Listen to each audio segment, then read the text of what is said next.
தமிழ் சொன்னாங்களே நேற்று இந்த தமிழக முதல்வர் வந்து ஜெர்மனிக்கு முதலீடு இருக்க போனாரா, இல்லை குடும்பத்தோட இன்ப சுற்றுலா போனாரா, இல்லை மனைவியோட வேலை எதுக்கும் போனாரா, எதுவுமே தெரியல. அங்கே போயிட்டு இந்த ஈவர ராமசாமிக்கு நாங்கள் ஆக்ஸ்போர்டு யூனிவர்சிட்டியில் சிலையை திறந்துட்டோம். அப்படியா என்னடா இவர் என்னத்தடா பிடுங்கி தள்ளிட்டாருன்னு இவர் சிலையை நான் வச்சுருக்காங்களா வைக்காங்களே. அதுலேயே அந்த ஆக்ஸ்போர்டு ஒரு எவ்வளோ பெரிய யூனிவர்சிட்டி, அதில் போய் இந்த ஒரு ஒன்றுக்கு மொத்தம் ஃபோட்டோவை போய் எப்படி வச்சாங்கன்னு யோசிச்சுக்கிட்டு இருந்தேன். நேற்று ஐயா வாவு சிதம்பரம் பிள்ளையோட பிறந்த நாள், அவர் ஃபோட்டோ வச்சுருந்தா ஒரு புண்ணியம், இல்லைன்னா கர்மவீரர் காமராஜர் ஃபோட்டோ வச்சுருந்தா ஒரு புண்ணியம்.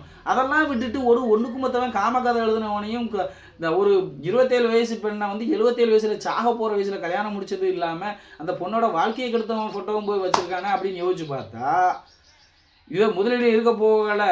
முதலீடு நம்ம வேறு எதுக்கோ காரணம் வந்துருச்சு. பாரதிய ஜனதா கட்சிக்காரங்க எல்லாம் எடுத்து போடுறாங்க, விட மாட்டேங்காங்க. என்ன செய்யன்னு தெரில.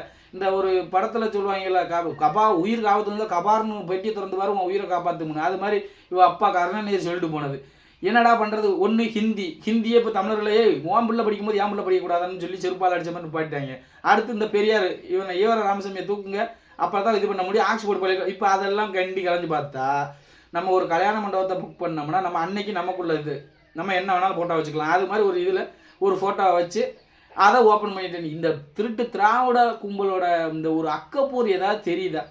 போனது முதலீடு இருக்க, அதை முதலீடு இருக்க போகிறதுக்கு இல்லாமல் என்னென்ன தேவையில்லாத வேலைகள் இருக்கோ அத்தனை தேவையில்லாத வேலைகளையும் ஐயா பார்த்துக்கிட்டு இருக்காரு. ஒரு தடவை இந்த மகாராஷ்டிரா முதல்வர் தேவேந்திர பட்னாஸ் அவர்கள் போய் 15 லட்சம் கோடி முதலீடை ஈர்த்திட்டு வந்தார்.